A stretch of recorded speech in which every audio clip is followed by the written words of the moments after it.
This today so peaceful and desolate place was once the scene of a terrible massacre. In the migration period in the 5th century, hundreds of people lived here in a fort on the island of Öland, just off the Swedish coast. One dark night, when they were fast asleep behind the high walls, doors suddenly burst open. I think they were surprised. And there are so many bodies, and 2 of them are lying by the door as if they were running for the door and people were coming in. And they're lying very close to each other. So I think that they were just ambushed in some way. And people were running into the house, trying to kill them, and they almost didn't have a chance. In a house of 62 square meters, the archaeologists found at least 5 dead people, all victims of a sudden death.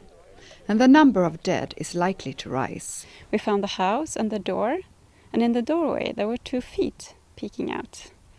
So we decided to make another trench the year after and follow the feet and found the first body, a man lying on his back that had some sharp force trauma to his head and his shoulder, and he had obviously been killed.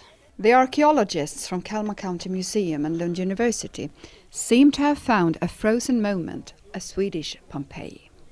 1,500 years ago, the fort was a lively place with guards patrolling the high walls. In the middle of the courtyard there were many small houses with 1 family in each.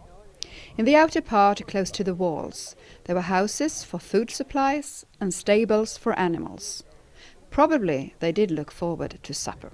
Yes, I think they ate good because they had a lot of access to meat, but in the sense of cereals, you are dependent on some network of trade. The archaeologists are now making 3D models to reconstruct the complete crime scene.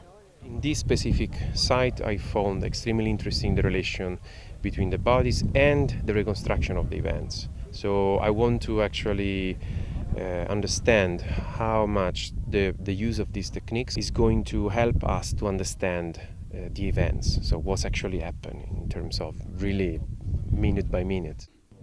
The first excavation took place in 2010, and that's when the magnificent gilded brooches were found.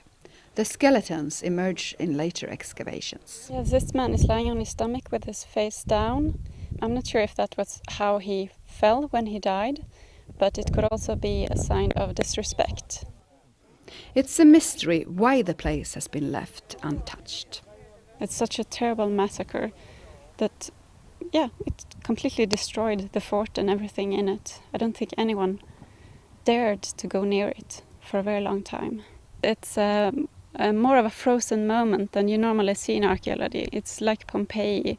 Something terrible happened and everything just stopped. It's pretty much just a day in a life in the migration period, and that's completely unique. And we have nothing to compare it with, actually.